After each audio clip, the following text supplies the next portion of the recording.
Hello guys, lunch பாக்ஸுக்கு ஏற்ற மாதிரி ஹெல்தி அண்ட் டேஸ்டியான குயிக்காக செய்யக்கூடிய சன்னா புலாவ் அப்புறம் எக் கிரேவி தான் என் ஸ்டைலில் செஞ்சு காட்ட போகிறேன்.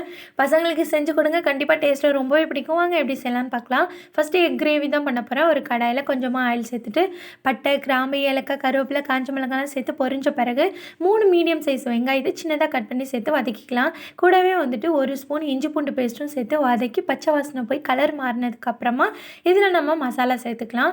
1 ஸ்பூன் மிளகாத்தூள், 1 ஸ்பூன் கரம் மசாலா தூள், 2 ஸ்பூன் மல்லித்தூள், 1/4 ஸ்பூன் மஞ்சத்தூள்லாம் சேர்த்து வதக்கிக்கணும்.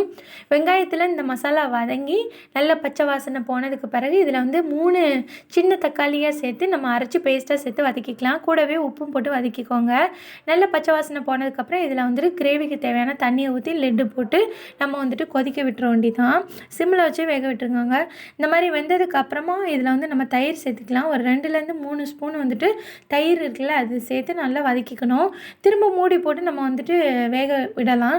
எடையாக அடி பிடிக்கிற மாதிரி இருந்துச்சுன்னா தண்ணி விட்டு நல்லா வேக வச்சு எடுத்துக்கோங்க. எண்ணெய் பிரிஞ்சு இந்த மாதிரி கிரேவி ஸ்டேஜுக்கு வந்ததுக்கு பிறகு இதில் நான் அவிச்ச முட்டை சேர்த்துக்கிறேன். நான் 4 முட்டையை அவிச்சு இந்த மாதிரி கட் பண்ணி சேர்த்து கொதிக்க விட்டுக்கிட்டேன்.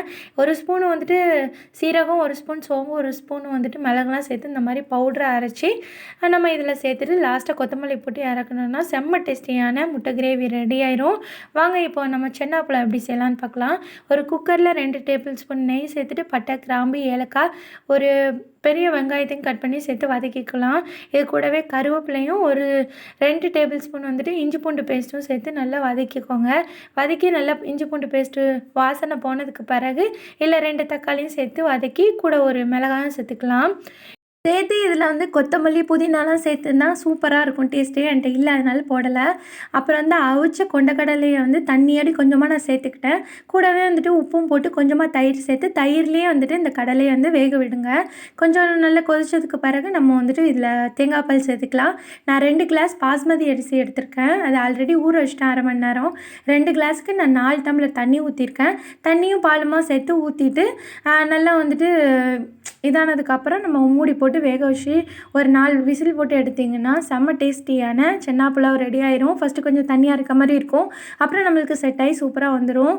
கண்டிப்பாக ட்ரை பண்ணி பாருங்கள், டேஸ்ட்டு ரொம்ப நல்லாயிருக்கும். வீடியோ எப்படி இருந்துச்சு லைக் பண்ணுங்கள், கமெண்ட் பண்ணுங்கள். பாய்.